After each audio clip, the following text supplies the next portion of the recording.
Danes ste v območnem združenju veteranov vojne za Slovenijo pripravili tradicionalno slovesnost ob dnevu državnosti.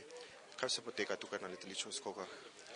Torej, mi smo tole prireditev priredili zaradi tega, ker je bilo na tem mestu pred 18 leti je bil en protidesantni odred, ki je praktično branil to letališče, da ni prišlo do enega velike havarije, torej enega pokola, torej z te strani proti Mariboru.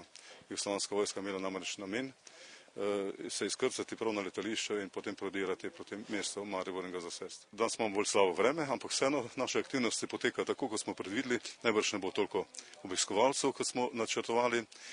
Mi smo pripravili tudi eno humanitarno akcijo, torej dajanje krvi, da naši veterani so dali kri in potem seveda bomo naredili na proslavo z kratkim družabnim delom. Pogosto se omenja status veteranov vojne za Slovenijo. Kaj bi na kratko bila tista neka zahteva oziroma želja, da bi se ta status uredil dokončno? Glede, mnogi so sicer dobili status, morda nekateri tudi ne na pravi način, ne, ampak mnogi so pa še ostali zunaj tega statusnega, bi rekel, plota, ki zavira, da bi dobili status, ampak mislimo, da bo le država enkrat spoznala, da je potrebno še nekatere nagraditi, ali če je to nagrada, da jim priznajo status veteranov vojne Slovenije.